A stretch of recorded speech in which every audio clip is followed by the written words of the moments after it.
மாண்புமிகு எதிர்க்கட்சி தலைவர் வருங்கால முதலமைச்சர் 8 கோடி தமிழர்களுடைய நம்பிக்கை நட்சத்திரம் எடப்பாடி அவர்கள் தொடர்ந்து சொல்லிக்கிட்டே வர்றாரு. ஐயா, மின்சார கட்டணத்தை உயர்த்தாதீங்க, மக்கள் மீது சுமையை ஏத்தாதீங்க. அதை சொல்றதுக்கு அதிமுகவுக்கு தகுதி இருக்கா என்று கேட்டால் நிச்சயமாக 8 ஆண்டு காலம் மின்சார கட்டணத்தை உயர்த்தாத ஒரே அரசு நம்முடைய அம்மாவின் தலைமையிலான புரட்சி தலைவர் எடப்பாடி அவர்கள் 8 ஆண்டு காலம் மத்திய அரசு அழுத்தம் கொடுத்தது மின்சார கட்டணத்தை உயர்த்துவோம் என்று. அமைச்சரவையிலே நம்முடைய முதலமைச்சர் எடப்பாடி அவர்கள் அந்த விவாதத்திலே கொண்டு வந்து இந்த சுமையை மக்கள் மீது திணிக்க கூடாது, இதை அரசே ஏற்கும் என்று தைரியமாக முடிவெடுத்த முதலமைச்சர் புரட்சி தலைவர் ஐயா எடப்பாடி. ஆனா அந்த மத்திய அரசுல இருந்து அழுத்தம் வந்த உடனே ஆர்ப்பாட்டம் பண்ணார்.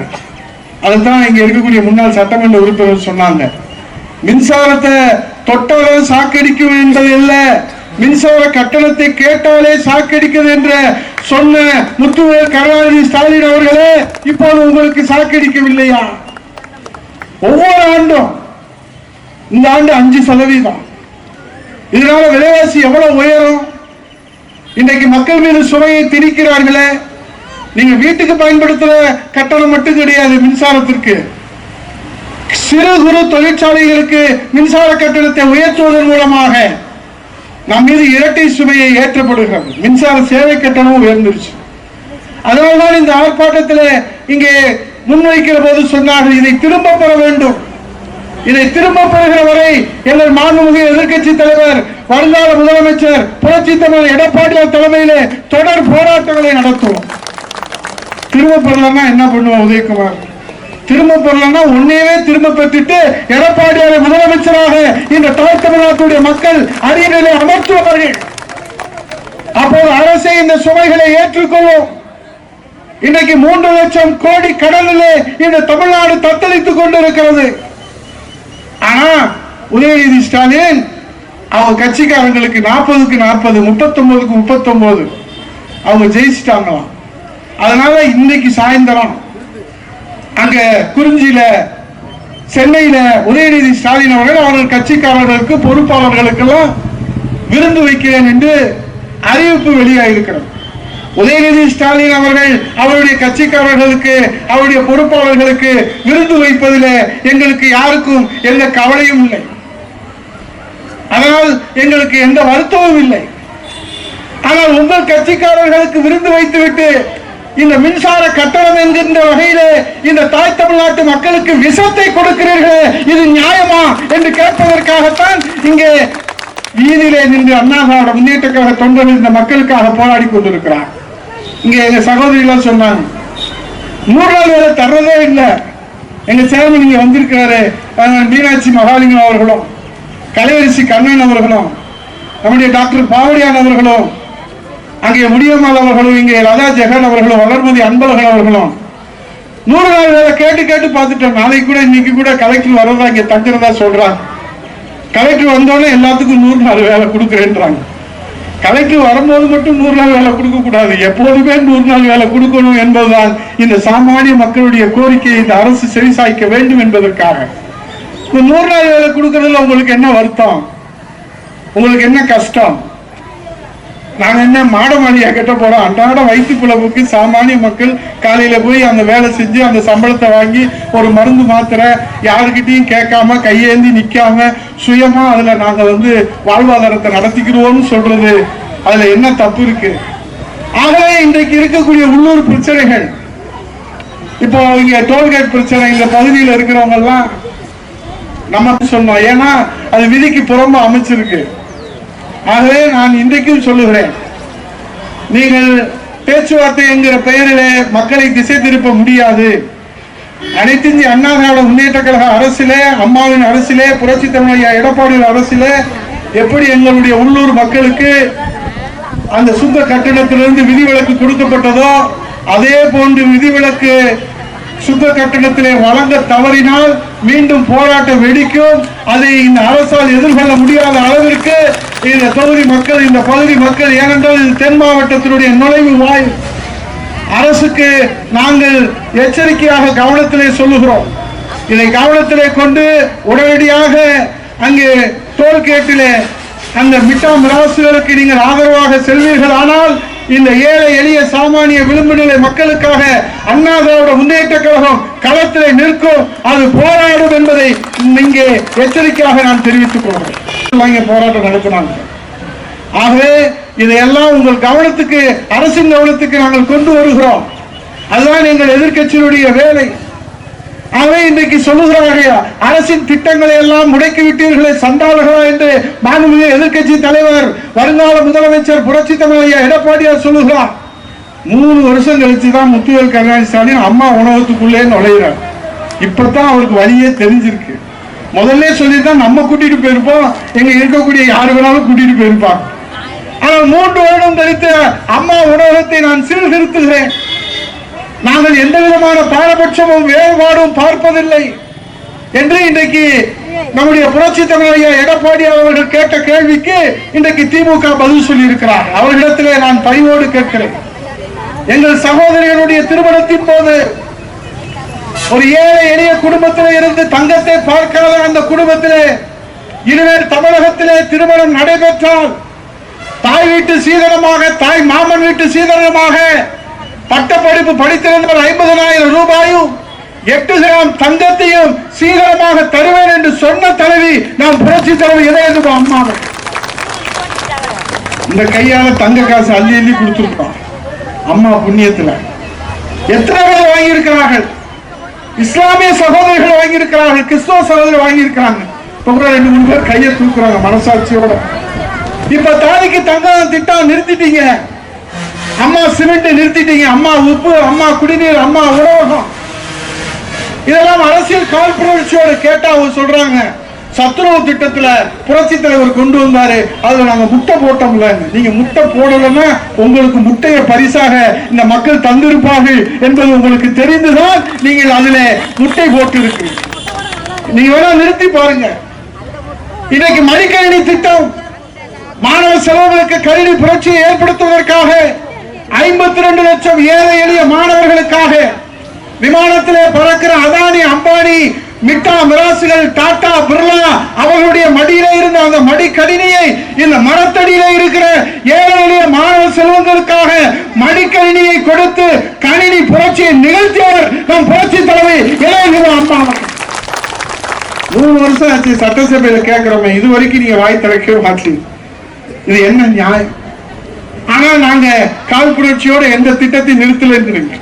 முதியோர் ஓய்வூதியம் இங்க இருப்பவர்களுக்கு எங்களுடைய கழக நிர்வாகிகள் ஒவ்வொருடைய வாழ்வாதாரத்திலே பாதுகாப்பு அளிக்க வேண்டும் என்பதற்காக 1000 ரூபாயை அவர்கள் பெற்றுக் கொடுத்தார்கள். உங்கள் புண்ணியத்திலே, அம்மா புண்ணியத்திலே, எடப்பாடி புண்ணியத்திலே நான் வருவாய்த்துறை அமைச்சராக இருக்கிற போது ஒவ்வொரு கிராமத்திற்கும் வந்து நாம் அங்கே முதியோர் ஓய்வூதியத்தை பெற்றுக் கொடுத்தோம். அதையெல்லாம் பார்த்து பார்த்து இன்னைக்கு ரத்து பண்றீங்க. இது அரசியல் காழ்ப்புணர்ச்சி இல்லையா? 100 நாள் வேலையை ரத்து செய்கிறீர்களே, இது அரசியல் காழ்ப்புணர்ச்சி இல்லையா? கர்ப்பிணி பெண்களுக்கு பெத்த தாய் தகப்பன் கூட வளகாப்பு நடத்த மறந்தாலும் மறந்துடுவாங்க.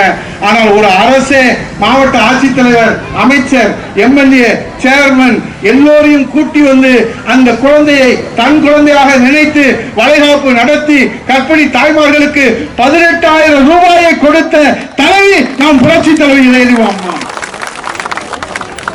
இப்பயும் கர்ப்பிணி தாய்மார்களுக்கு வளைகாப்பு நடத்துறாங்க. வளையலே இல்லாம வளைகாப்பு நடத்துறாங்க. நம்ம ஆளுங்க நடத்துவாங்க, தாம்பூலத்துல சந்தனம் போட்டு மாலை மரியாதை. இதெல்லாம் எதற்கு சொல்லுகிறேன் என்றால், இந்த மக்கள் எப்படி இந்த திருமங்கல மக்கள் விழிப்போடு இருந்து எத்தனை பொய் பிரச்சாரங்களை இங்கே கட்டவிழ்த்து விட்டாலும் நாங்கள் அண்ணா திராவிட முன்னேற்ற கழகத்திலே புரட்சி தலைவரின் வழியிலே, புரட்சி தலைவர் அம்மாவின் வழியிலே, புரட்சி தலைவர் எடப்பாடியார் கரத்தை வலுப்படுத்த 10,000 வாக்குகளை இங்கே அள்ளி தந்திருக்கின்ற உங்கள் பாவங்களிலே உங்களை போல எல்லாரும் வாக்களிச்சிருந்தா இந்நேரம் அவங்களுடைய கொட்டத்தை அடக்கி இருக்கலாம், ஆணவத்தை அடக்கி இருக்கலாம், அகம்பாவத்தை அடக்கி இருக்கலாம், சர்வாதிகாரத்தை அடக்கி இருக்கலாம். சர்வாதிகாரத்தினுடைய உச்சத்திலே சென்று விட்டார். இன்னைக்கு தமிழகத்துடைய ஜீவாதார உரிமை பற்றி கவலை இல்லை, மாநில உரிமைகளை பற்றி கவலை இல்லை. அவர்களுக்கெல்லாம் கவலை தன் மகனை எப்படியாவது முதலமைச்சர் அரியணையிலே உட்கார வைக்க வேண்டும் என்பதற்காக. ஆகவே இன்றைக்கு நீங்கள் சொன்னால் அதை நம்புவதற்கு மக்கள் தயாராக இல்லை. அம்மாவுடைய வளர்ச்சி திட்டங்கள், தொலைநோக்கு திட்டங்கள், அம்மாவுடைய முன்னோடி திட்டங்கள் இந்த நாட்டிலே நீங்கள் ரத்து செய்து இருக்கிறீர்கள். அதை நீங்கள் மறைக்க பார்க்கிறீர்கள். அதை சாத்தான் வேதம் ஓதினால் அதை நம்புவதற்கு இந்த தமிழ்நாட்டு மக்கள் தயாராக இல்லை. கொலை கொள்ளை நம்முடைய புரட்சி தலைவர் எடப்பாடி அவர்கள் சொன்னார்கள். மழைக்காலத்திலே கள்ளக்குறிச்சியிலே இன்றைக்கு நடைபெற்றிருக்கிற கள்ளச்சாராய மரணங்கள் அதை பேசுறதுக்கு கூட சட்டமன்றத்தில் இடம் தர மாட்டோம். நீங்க எதுக்கு ஓட்டு போட்டு எங்களை அனுப்பிச்சீங்க? பேசுறதுக்கு தானே. இந்த தங்கச்சி சொல்றாங்க, உதயா தம்பி அந்த 100 நாள் வேலை கொடுக்கலப்பா, கொஞ்சம் பேசுப்பான்னு சொல்றாங்க. நாங்க போய் அங்க பேச போய், ஐயா சபாநாயகர் ஐயா பேசுறதுக்கு வாய்ப்பு கொடுங்க, வாய்ப்பு தானே அப்படின்னு சொல்லி குண்டு கட்டா தூக்கி வெளியே போடுறோம். முதல்ல என்னையத்தான் தூக்கி வெளியே போறாங்க. ஏன்னா குண்டா இருக்கிறதுனால என்னமோ தெரியல, முதல்ல என்னையதான் தூக்கி வெளியே போடுறாங்க. நானும் கத்தி கத்தி பாக்குறேன், ஐயா எங்க எதிர்கட்சி தலைவருக்கு வாய்ப்பு கொடுங்க அப்படின்னு. வாங்க பஸ்லயே போய் பேசிக்கலாம்னு காவல்துறை நண்பர்கள் சொல்றாங்க. நீங்க அன்னைக்கு எங்களை அனுமதித்திருந்தால் இந்த அரசுடைய கவனத்திற்கு இந்த நாட்டில் நடைபெறுகிற அவலத்து 200 நாள்ல 595 பேர் செத்து போயிட்டாங்க. செத்து போயிடானா நெஞ்சு அடிச்சு இல்ல, கழுத்தறுத்து கையறுத்து எல்லாரும் செத்து போயிட்டாங்க. கொலை கொள்ளை கற்பழிப்பு கேட்கவே அதிர்ச்சியா இருக்கு. தனியா யாரும் இன்னைக்கு வீட்டுல இருக்க முடியல, பயமா இருக்கு. தனியா யாரும் நடமாட முடியல. தேசத்தின் தந்தை மகாத்மா காந்தி அவர்கள் சொன்னார்கள், நடு இரவிலே ஒரு பெண் சுதந்திரமாக சென்றால்தான் நாம் உண்மையான சுதந்திரம் பெற்றோம் என்று சொன்னார். இப்ப என்ன சுதந்திரம் இருக்கு? தனியா போனா அலேக்கா தூக்கிட்டு போயிடுறாங்க.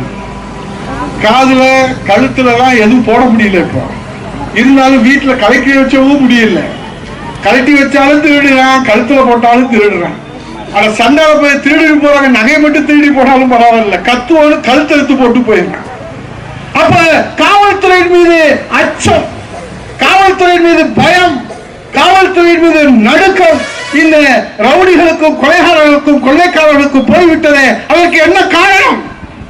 காவல்துறையை கையில் வைத்திருக்கிற முதலமைச்சர், உள்துறையை கையில் வைத்திருக்கிற முதலமைச்சர். ஆக இன்னைக்கு சட்டம் ஒழுங்கு சீரழிந்து போயிருக்கிறது. அதை சீர்படுத்த வேண்டும் என்பதற்காகவும், உயர்ந்து வருகிற மின்சார கட்டணத்தை உடனடியாக திரும்ப பெற வேண்டும் என்பதற்காகவும் இன்றைக்கு 3 ஆண்டுகளிலே 3 முறை உயர்த்தியிருக்கிறார்கள். இதை நாம் தட்டி கேட்கவில்லை என்று சொன்னால், இதை கண்டிக்கவில்லை என்று சொன்னால், இதற்கு எதிர்ப்பு தெரிவிக்கவில்லை என்று சொன்னால் இன்னும் அவர்கள் மின்சார கட்டணத்தை உயர்த்துவார்கள். ஆகவே நம்முடைய தாய் தமிழ்நாட்டிலே 8 கோடி தமிழர்களுடைய நம்பிக்கை நட்சத்திரமாக இருக்கிற புரட்சி தமிழர் ஐயா எடப்பாடி அவர்கள் உங்களுக்காக உரிமைக்குரல் எழுப்புகிறார். சட்டசபையிலே ஆதாரத்தோடு எடுத்து சொன்னார்கள், ஐயா தமிழ்நாட்டிலே போதைப்பொருள் நடமாட்டம் அதிகரித்திருக்கிறது, கொலை கொள்ளை கற்பழிப்பு அதிகரித்திருக்கிறது. இந்த சாமானிய ஏழை எளிய மக்களை காப்பாற்றுவதற்கு போர்க்கால அடிப்படையில் நடவடிக்கை எடுங்கள். ஆனா முதலமைச்சருக்கு அதுக்கெல்லாம் நேரம் இல்லை. 2026 நடைபெற போற தேர்தலுக்கு இப்பயே குழு அமைக்கிறார். அவருக்கு தேர்தல் வெற்றி தான் குறியாக இருக்கிறதை தவிர மக்கள் சேவை, மக்கள் தொண்டு, மக்கள் மீது அக்கறை இல்லாத ஒரு முதலமைச்சர். அதனால்தான் இந்த நாடாளுமன்ற தேர்தலில் நீங்கள் 39க்கு 39 பெற்றதாக மார்கட்டி கொள்ளலாம். ஆனால் வாக்கு சதவீதத்திலே 33% இருந்து இன்றைக்கு 26% நீங்கள் 6% இன்றைக்கு உங்களுக்கு குறைந்திருக்கிறது என்பதை இந்த மக்கள் எச்சரிக்கை மணி அடித்திருக்கிறார்கள். இதையும் நீங்கள் உணர்ந்து கொள்ளவில்லை என்று சொன்னால் வருகிற சட்டமன்ற தேர்தலிலே 2026 முத்துவேல் கருணாநிதி ஸ்டாலின் வீட்டுக்கு போவது தின்னம் நம்முடைய புரட்சி தலைவர் எடப்பாடியார் கோட்டையிலே, தென் சாத்து கோட்டையிலே உங்கள் ஆதரவோடு, மக்கள் பேராதரவோடு நிச்சயமாக புரட்சி தமிழர் ஐயா எடப்பாடியார் இருவரும் தெய்வங்களின் ஆட்சியோடு தேசிய கொடி ஏற்றுகிற அந்த நாள் வெகு தொலைவில் இல்லை என்று சொல்லி இந்த டோல்கேட் பிரச்சனைக்கும் இந்த உள்ளூர் பிரச்சனைகளுக்கும் இந்த அரசு கவனத்திலே கொண்டு நடவடிக்கை எடுக்க வேண்டும் என்பதையும் இந்த நேரத்தில் வேண்டுகோளாக வைத்து, எடுக்க தவறினால், நடவடிக்கை எடுக்க தவறினால் போராட்டம் வெடிக்கும் என்பதை சொல்லி நன்றி கூறி வழங்கி இந்த எழுச்சி மிகு நிகழ்ச்சியை தெரிந்து கொள்ள நமது அம்மா இணையதள தொலைக்காட்சியை சப்ஸ்கிரைப் செய்து